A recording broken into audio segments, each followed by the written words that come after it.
Welcome to our Facebook page. My name is Simone Runyon. I am the founder and CEO of Taxi by Simone. We have been serving the Fort Wayne, Indiana area since 2016. We're smoker, baby, and pet friendly. And yes, we will pick up and drop off anywhere in the United States and Canada. I do have a passport, so we'll take you up to Canada if you want. I have done that once in the past. I took a truck driver who was injured up to Mississauga, Ontario. The furthest south I've been so far has been Dalton, Georgia, but we're willing to pick up and drop off anywhere for a price. And speaking of prices, our local prices are as follows. Local runs are $3.50 to get in the cab, $2.50 a mile, and there is an $8 minimum. Some people don't understand the $8 minimum concept. It's really a very simple concept. It's just like when you go drinking at a bar. Some bars have a cover charge or they have a 2-drink minimum. We're a similar thing. If I take you across the street and the meter comes to $4.75 or $5.50 or $6.75 or something like that, you will owe me $8, okay? That's our minimum. Late at night or early in the morning in those wee hours, I do ask for $10 up front, okay? If your fare, and let me explain why. This is to kind of make up for if we have a runner. We don't have many runners, but occasionally it does happen. You are on camera when you get in the cab. I have a dash cam that will videotape both the outside, and there's a little corner that videotapes the inside as well. And I will call the police. But if you get past all of those things, taking the $10 up front at least will recoup my gas money, and it's better than nothing. If your fare only comes to the $8 minimum, obviously I owe you $2 back. If your fare comes to $9, I owe you $1 back. If it comes to $10, then we're even. If it comes to $11, you owe me $1 back, and so on, and so on, and so on. It's really not hard, but I think late at night, early in the morning, people are tired or trashed or something, and they don't always understand either the minimum fare or the $10 upfront charge that we do during those wee hours. Speaking of wee hours, we do run 24 hours a day. At least we try. I'm not perfect. Sometimes we miss a call or two or fall asleep. I've slept through the phone ringing before. But I have a daytime guy named Dennis. He holds up the day shift, and lately I have been holding up the night shift, although I may be hiring somebody for nights and just going back to sitting at the airport. We do serve the Fort Wayne International Airport and all the airports here, Smithfield and the little airport next to the Fort Wayne International Airport that I can never remember the name of, but it's a much smaller airport. So let's see, what else can I tell you? People ask me what my fragrances are that I wear sometimes. I get complimented on my perfume. There's a perfume that came out in 1948, and it's called L'air du temps, and that's a French expression. And most people can't pronounce it, so most people call it Nina Ricci. Nina Ricci is actually the designer of the fragrance, but it comes in a yellow box. It's called L'air du temps, which translates to Zeitgeist, which is a German word, and that means something like spirit of the times. So it came out in 48 after World War II, and it has the doves on top of the bottle, and that's supposed to represent peace, obviously, right, because doves. And just people getting back to their normal lives after the war. So spirit of the times, L'air du temps. It's a floral, before making this video, I kind of read about it a little bit. They call it a floral spice. I don't smell the spice in it. I smell floral for sure. It's the carnation base. But it also said it had some spice in it, which I don't really smell, but carnation and jasmine and some sandalwood, I guess, is a little bit of it. But that's my #1 favorite, always will be. I love it. And then lately I've been wearing Clinique Happy as well. From time to time I'll wear this. And then sometimes I wear Sand and Sable as well. I haven't worn that in a while, but that's kind of a favorite of mine too. I sold makeup and perfume for a few years for Estee Lauder at the mall. We're talking it's almost 20 years ago now. It's hard to believe that we don't even have an Ellis Ayres here in Glenbrook, their big mall, Glenbrook, anymore.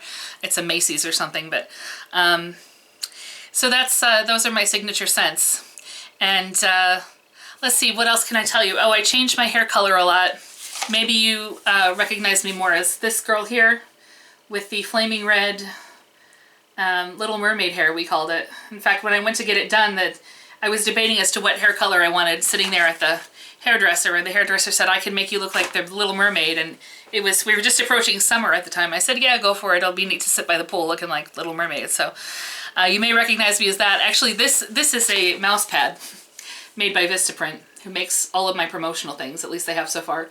And love it. My business cards look like this too. I have this photo on all my business cards, and people seem to like that. They think it looks like a painting. I agree. But yeah, I was a redhead of one kind or another, not always flaming red like that, but a redhead for 25 years, something like that, maybe longer. And decided it was time for a change, so I went blonde for a while. But the chlorine in the pool this summer kept making the blonde lighter and lighter and brassier, and it was hard to keep up the way it, the way it needed to be. So I'm kind of brown now. This is closer to my natural color than I think it's been in 30 years about. This is my natural color up here, these roots you can see. So it's pretty close to my natural color. Yeah, I'm just going through kind of a phase in my life. I'm 42. I guess I'm going through a midlife crisis. I think it's actually my second midlife crisis. I think I had an early midlife crisis in my 30s, but yeah, I'm going through a second one where I just can't settle on one hair color or something. I don't know. Lastly, I know that I'm fat. I know that I'm a fat white woman, as a customer pointed out to our company a couple days ago. She wasn't even talking to me. She was talking to my daytime guy, Dennis, and they got into it. He thought she was pranking him because she kept calling and not saying anything. I guess her phone was just on the fritz, but they got into a little verbal altercation, and she thought she was talking to me over text. And she called Dennis a fat, white, not a woman, something else beginning with B. But I'll leave you to guess what she said.